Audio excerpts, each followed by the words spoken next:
Collections చేస్తుంది. Like ఆ 20 minutes కూడా ఇంకా బ్రహ్మాండంగా దద్దరిల్లిపోయింది అనుకోండి. దగ్గర పుష్ప 2 మూవీకి 2500 కోట్లు వచ్చే అవకాశం ఉంటుంది.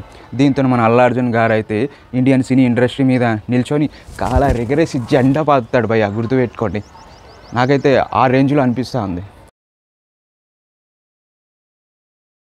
ఈ పుష్ప 2 మూవీ నుంచి రీలోడెడ్ వర్షన్ 20 మినిట్స్ యాడ్ చేస్తున్న సంగతి మన అందరికీ తెలిసింది. ఈ 20 మినిట్స్ నుంచి ఒక చిన్న గ్లిమ్స్ అయితే రిలీజ్ చేసిరు భయ్య. సుకుమార్ గారు మళ్ళీ ట్విస్ట్ ఇవ్వబోతున్నారు. మీకు అర్థం కాలేదు కదా. ఈ రీలోడెడ్ వర్షన్ మీరు చూసుకున్నట్టయితే బన్వార్ సింగ్ సికావత్ మళ్ళీ రీఎంట్రీ ఇచ్చిరు భయ్య. ఇది పెద్ద ట్విస్టే కదా మన అందరికీ. అంటే ఇంతకుముందు పుష్ప 2 మూవీలో అది గంధపు చెక్కలు మొత్తం తగలబెట్టి చచ్చిపోయినట్టు చూపించారు కదా. కాకపోతే ఇందులో మళ్ళీ రీఎంట్రీ ఇచ్చారు. అదే పెద్ద ట్విస్ట్ ఈ మూవీలో.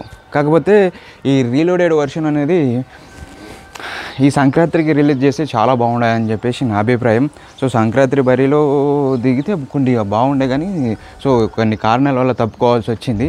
దగ్గర ఈ పుష్ప 2 మూవీ వచ్చేసి కలెక్షన్స్ మాత్రం దుమ్ము లేపుతుంది భయ్య. వరల్డ్ వైడ్ కలెక్షన్లో దీని బీట్ పుష్ప 2ని బీట్ చేసి అసలు ఏ సినిమా లేదు భయ్య. ఇప్పుడు అన్ని సినిమాలు ప్రతి ఒక్క సినిమా ఇండియన్ సినీ ఇండస్ట్రీలో ఉన్నటువంటి పెద్ద తోపు సినిమాలన్నిటినీ వెనకేసి చింపేసి మడతేసి తుఫాన్లాగా లాక్కని వెళ్ళిపోతుంది భయ్య. బాహుబలి రికార్డ్ని అయితే చల్ల చెదులుగా ముక్కలుగా పాటలుగా అయితే చేసేసింది. ఇప్పుడు ఉన్నది ఏంటంటే ఇప్పుడు ఉన్నది మన అమీర్ ఖాన్ నటించినటువంటి దంగల్ మూవీ సినిమా ఏదైతే ఉందో దానికి 2000 కోట్లు. సో ఇప్పుడు మన పుష్ప ఇప్పటి వరకు ఎంత కొట్టింది, వరల్డ్ వైడ్గా 1836 కోట్లు అయితే కొట్టేసింది. ఆ 20 మినిట్స్ యాడ్ చేయడం వల్ల నాకు తెలిసి ఇంకో ఈజీగా 200 నుంచి 250 కోట్ల వరకు కలెక్షన్స్ చేస్తుంది. లైక్ ఆ 20 మినిట్స్ కూడా ఇంకా బ్రహ్మాండంగా దద్దరిల్లిపోయింది అనుకోండి. దగ్గర పుష్ప 2 మూవీకి 2500 కోట్లు వచ్చే అవకాశం ఉంటుంది. దీంతో మన అల్లు అర్జున్ గారు అయితే ఇండియన్ సినీ ఇండస్ట్రీ మీద నిల్చొని కాలా రెగరేసి జెండా పాతాడు భయ్య, గుర్తుపెట్టుకోండి. నాకైతే ఆ రేంజ్లో అనిపిస్తూ ఉంది.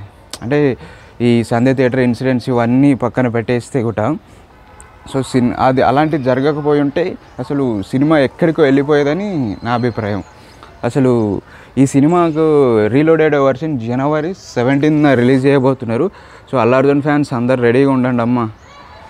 సో నేనైతే చాలా వెయిట్ చేస్తున్నాను, ఎప్పుడెప్పుడు 17 వస్తుందా మళ్ళీ ఆ రీలోడెడ్ వర్షన్ 20 మినిట్స్ ఎలా ఉండబోతుంది, ఎన్ని ట్విస్టులు ఉండబోతున్నాయి, ఎన్ని మిరాకిల్స్ ఉండబోతున్నాయి, అసలు సుకుమార్ గారు మాస్టర్ మైండ్ ఏంది. సో చూడ్డానికైతే లీగర్గా అయితే చాలా వెయిట్ చేస్తూ ఉన్నాను.